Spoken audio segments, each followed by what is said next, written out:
लक्ष्मीं क्षीरसमुद्रराजतनयां श्रीरंगधामेश्वरीं दासीभूतसमस्तदेववनितां लोकैकदीपाङ्कुरां श्रीमन्मन्दकटाक्षलब्धवत् ब्रह्मेन्द्रगङ्गाधरां स्वां त्रैलोक्यकुटुम्बिनीं सरसिजां वन्दे मुकुन्दप्रियां शुद्धलक्ष्मीर्मोक्षलक्ष्मीर्जयलक्ष्मी सरस्वती श्रीलक्ष्मी वरलक्ष्मीश्च मम प्रसन्ना परां कुशौपासमभीतिमुद्रां करैर्वहन्तीं कमलासनस्थां बालार्ककोटि प्रतिभां त्रिनेत्रां भजेऽहमम्बां जगदीश्वरीं त्वां सर्वमङ्गलमाङ्गल्ये शिवे सर्वार्थसाधके शरण्ये त्र्यम्बके गौरी नारायणि नमोस्तुते।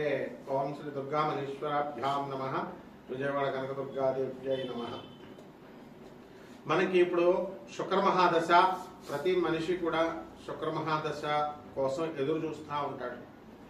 శుక్రమహాదశలోనే మనకి అక్రమార్జితమైనటువంటి ధన సంపాదన వస్తుంది అని శాస్త్రం చెప్తుంది. అయితే మనకు శుక్రుడు ఉన్నటువంటి పరిస్థితులను బట్టి ఈ యొక్క శుక్రమహాదశ అనేటటువంటిది అక్రమార్జితమా న్యాయార్జితమైనటువంటి ధనాన్ని ఇస్తుందా అన్నది చెప్పబడుతుంది అన్నమాట.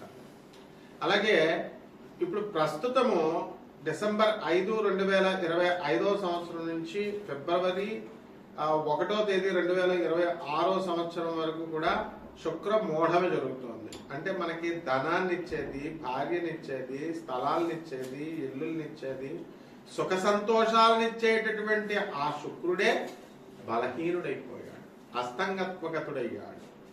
అంటే రవితో యూనియన్, రవితో కలిశాడు.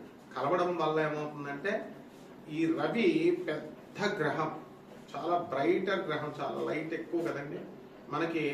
ఈ శుక్రుడేమో కొంచెం కాంతి తక్కువ ఉన్నటువంటి గ్రహం. ఇప్పుడు బయట పట్టపగలు 12 గంటలకి మనం 200 వాట్ల బల్బు పెట్టామనుకోండి, ఎంత వెలిగిస్తున్న 200 వాట్లు ఆ పగలు అసలు ఏం కనపడదు. మనకి సూర్యుడి కాంతి ముందు అది కళావిహీనం అవుతుంది. అదేవిధంగా మనం అదే లైట్ ని చీకటి గదిలో పెడితే 200 వాట్లు అంటే బ్రహ్మాండంగా గది అంతా కనపడుతుంది.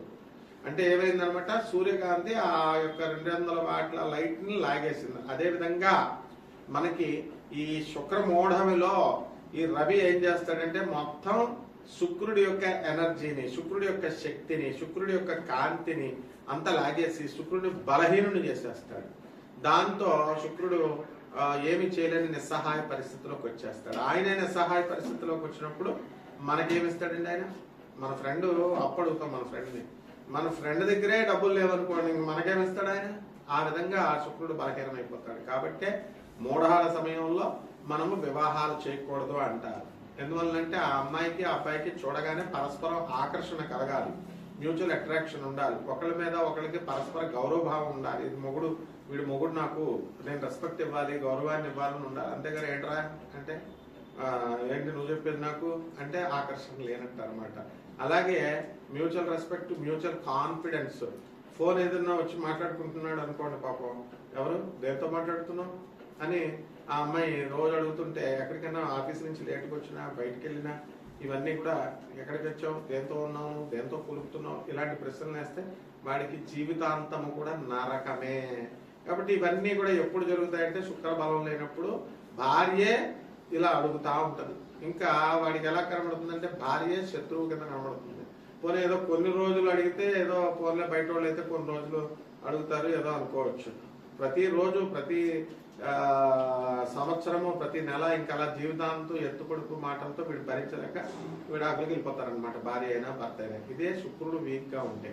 కాబట్టే మనం ఏం చేయాలంటే కక్కుర్తి పడకుండా మనము ఈ యొక్క పెళ్లిళ్ళు చేసేటప్పుడు శుక్రమూఢంలో మనం పెళ్లిళ్ళు చేయొచ్చా, చేయకూడదా, పెళ్లి చూపులకు వెళ్ళొచ్చా, వెళ్ళకూడదా, అసలు జాతకం ఎలా ఉంది, అసలు ఆ పెళ్లి కొడుకు శుక్రగ్రహం ఎలా ఉంది, ఆ యొక్క పెళ్లి కూతురు శుక్రగ్రహం ఎలా ఉంది, ఇవన్నీ కూడా మనం చూసుకోవాలి. ఒక జ్యోతిష పండితుడిని అడగాలి. అది కూడా జ్యోతిష పండితులు మంచి విద్యావంతులై ఉండాలి, గురు పరంపరలో రావాలి.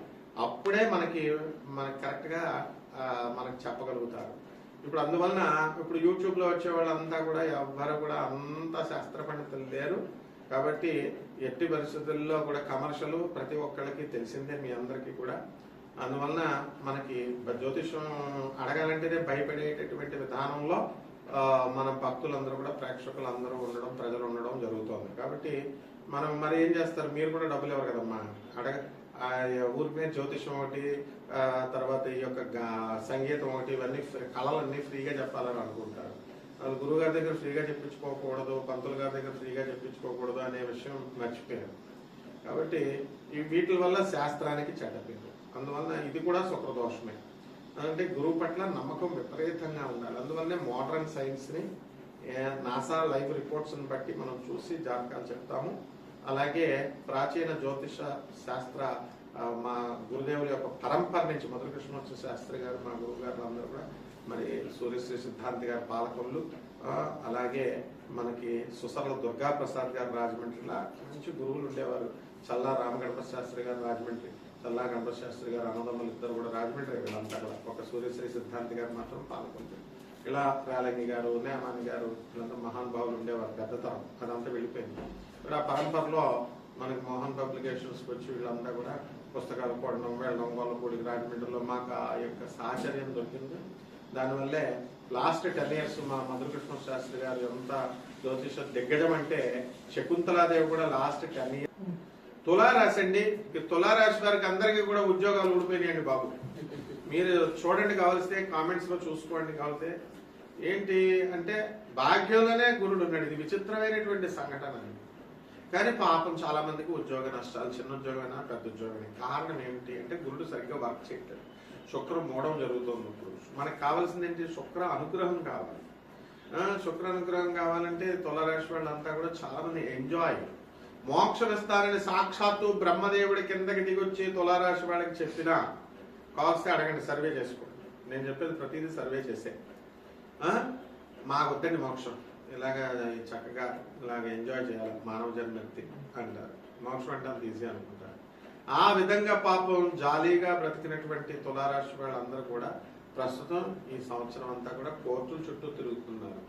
కొన్ని ఎవరన్నా వీళ్ళు మర్డర్ చేశారా, వీళ్ళు ఏమైనా ఏదైనా చేశారంటే పాపం వీళ్ళ తప్పు ఏమీ లేదు. తులారాశి వాళ్ళు వీళ్ళ నాన్నగారులు వీళ్ళ సెకండ్ సెటప్లు పెట్టుకుని కొంతమందికి ఆ పొలాలన్నీ కూడా సెకండ్ భార్యలకి వాళ్ళకి ఇచ్చినా పర్వాలేదు, బ్రోకర్ గాళ్ళకి వాళ్ళకి వీళ్ళకి ఇస్తే ఆడు మొత్తం పొలం, సగం పొలం ఇస్తే మొత్తం పొలం మీదకి వచ్చాడు. కోర్టులో 20 సంవత్సరాల నుంచి తిరుగుతున్నారు తులారాశి వాళ్ళు. ముఖ్యంగా ఇప్పుడు మిమ్మల్ని మీరు ఆ పొలం మీది, మీ తాతల ఆస్తిని మీదని మీరు నిరూపించుకునే దుస్థితికి వచ్చేసారు. ఆ విధంగా తులారాశి అలా తయారైపోయింది అనమాట. అందువల్ల ఉద్యోగాలు లేనటువంటి వాళ్ళకి అందరికీ కూడా ఏం కంగారు పడద్దు, ఉద్యోగాలు వస్తాయి. విదేశాల్లో ఉండేటటువంటి వాళ్ళకి పాపం ఈ ఈఎంఐలు ఇవి అవి అన్నీ ఉంటాయి. అవన్నీ కూడా బెంగ పెట్టుకోవద్దు, అన్నీ కూడా మంచిగా అవడానికి అవకాశాలు. లేకపోతే ఈ తులారాశి వాళ్ళకి అందరికీ కూడా మనకి లాభములో ఉన్నటువంటి కేతుగ్రహ ప్రభావం వలన విదేశాలకి వెళ్ళేటటువంటి వాళ్ళకి ఉపయోగము, ఎక్స్పోర్ట్స్ ఇంపోర్ట్స్ బిజినెస్ చేసేటటువంటి వాళ్ళకి చాలా సంతోషము. మనము మరి చంద్రగుప్త మౌర్యలాగా, చంద్రమౌళిలాగా మనం బ్రహ్మాండంగా సక్సెస్ అవుతా ఉన్నాం. కాబట్టి మీరు కష్టపడండి, 24 hours కష్టపడాలి. ఓం చంద్రమౌళీశ్వరాయ నమః అని చెప్పి మంత్ర జపం చేసుకోవాలి. అలాగే వివాహాలు కానటువంటి వాళ్ళకి అందరికీ కూడా వివాహాల కోసం తెగ ప్రయత్నాలు చేస్తున్నారు. శుక్రమూఢమి ఇప్పుడు ఎన్ని ప్రయత్నాలు చేసినా కూడా జరగదు. తులారాశి వారి ప్రేమలో చాలా డేరింగ్ అనమాట. ఎలుపుమెంట్లు అంటే లేచిపోవడాలు కొంతమంది చేస్తారు. మీ నాన్నకి మీ అమ్మకి చెప్పి లేచిపోవడం, అంతేగాని సొంతంగా మాత్రం మీరు కనుక లేచిపోవడం ఇవన్నీ, ఇదంతా కాలం మారిపోయిందమ్మా. అందువల్ల లివింగ్ ఇన్ రిలేషన్స్, మ్యారేజెస్ ఇంకేం లేవు. ఆ విధంగా ఇప్పుడు యువత అంతా కూడా ఫారెన్లో ఆ విధంగా ఉన్నారు. ఇవన్నీ తప్పు. ఇవన్నీ మానేసి చక్కగా మీ అమ్మ మీ నాన్న చెప్పి ప్రేమ వివాహాలు చేసుకోండి. మీ అమ్మ మీ నాన్నకి చెప్పి చేయండి. అలాగే తండ్రి ఎందుకురా ఎక్కువ ఖర్చు పెడుతున్నావు అని తండ్రి అడుగుతాడు. దానికి తండ్రి మీద పగబట్టేసి మరి మామగారు వైపు యొక్క భార్య వైపు వెళ్ళిపోయి తల్లిదండ్రులను చూడకుండా 2 సంవత్సరాలు 3 సంవత్సరాలు ఉండడం చాలా తప్పు. ఇవన్నీ కూడా చెప్తే మీకు కూడా కోపం వస్తుంది, కానీ వాస్తవాలు చెప్పాలి గురువు అనేటటువంటి వాడు. కాబట్టి అందుకని మీరు ఏమనుకున్నా సరే ఐ డోంట్ కేర్, జాతకం చెప్పడం నా ధర్మం. కాబట్టి తల్లిదండ్రుల యొక్క అనుగ్రహం లేదే మీకు ఏ పని సక్సెస్ కాదు. ఈ తులారాశి వారికి అందరికీ కూడా ఈ మంచి అగ్ని ప్రమాదాలు జరిగినాయి. టీ తాగుతూ చేయి గట్టిగా పట్టుకోలేక చేతి మీద వేసేసుకున్నారు, కాలు మీద వేసేసుకున్నారు. అగ్ని ప్రమాదాలు ఉన్నాయి, జాగ్రత్త. ఆడవాళ్ళకి ముఖ్యంగా. మగవాళ్ళకి మోకాళ్ళ నొప్పులు ఎలాగో వచ్చేసినాయి తులారాశి వాళ్ళకి.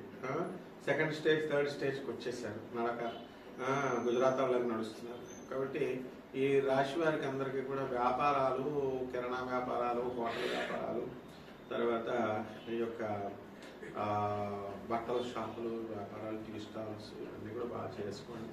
అండ్ దండలు, దేవుడికి దండలు తయారు చేసేటటువంటి వాళ్ళు కూడా బాగుంటుంది. బట్టల వ్యాపారం చాలా బాగుంటుంది. శుక్ర మహాదశలో ఒకేసారి 20 సంవత్సరాలు సంపాదించేటటువంటి ధనాన్నంతటినీ కూడా శుక్ర మహాదశ, శుక్రుడు కరెక్ట్ ప్లేస్ లో ఉంటే 1 సంవత్సరంలో సంపాదించేయచ్చు. శుక్రుడు చాలా తెలివైనటువంటి వాడు. బృహస్పతి దేవతల రాక్షసుల గురువైనటువంటి బృహస్పతి కూడా ఈ యొక్క శుక్రుడు శిష్యుడే. ఆ తర్వాత పాపం శుక్రుడి యొక్క బ్యాడ్ లక్ ఏంటంటే, శుక్రుడు మరి దేవతల గురువు అవ్వాలనుకున్నాడు, అక్కడ కుదరలేదు. పోలే రాక్షసులకు మంచి సలహాలు ఇస్తే రాక్షస రాజు అయినటువంటి బలిచక్రవర్తి కూడా శుక్రాచార్యుడి మాట వెనక పాత్రమైపోయాడు. కాబట్టి గురువు అనుగ్రహం, విష్ణుమూర్తి కూడా వణికిపోతాడు. బలిచక్రవర్తి క్షీరసాగర మథనానికి అంతా ఒప్పుకున్నా శుక్రాచార్యుడు నేను చెప్పింది వినలేదని ఆయన వెళ్ళిపోతుంటే, శుక్రాచార్యుడు ఏం చేస్తాడంటే, గురువు అనుగ్రహం లేదే ఈ క్షీరసాగర మదనం విష్ణుమూర్తి అయిన నేనే చేయలేను అని చెప్పి విష్ణుమూర్తే వణికిపోతాడు. అది గురువు యొక్క మహిమ. మీరు ఈజీగా గురువు గారికి ఫోన్ కొట్టేయడం, ఫోన్ నెంబర్ పెట్టామని చక్కగా మందేస్తూ రాత్రి 9:30కి 10:30కి బూతులు తిట్టడం, ఫోన్ తీసేస్తాను ఎవడైనా కనుక అలా చేస్తే మాస్టర్ నేను. కాబట్టి ఈ రకంగా పరిహారాలు ఏం చేసుకోవాలంటే, చక్కగా మీరు లక్ష్మీదేవి యొక్క ఆరాధన చేసుకోండి. ఓం మహాలక్ష్మి నమః, ఓం శ్రీం నమః అంటూ చేసుకోండి. కుంకుమార్చన చేసుకోండి. జీడిపప్పు నివేదన పెట్టండి. అవన్నీ కూడా జీడిపప్పు మీ తినేయడం కాదు, పేదవాళ్ళకి పంచండి. చక్కగా వేప చెట్టు పూజ చేసుకోండి. తర్వాత మర్రి ఓడలు ఇంట్లో పెట్టుకోండి. తులసి చెట్టు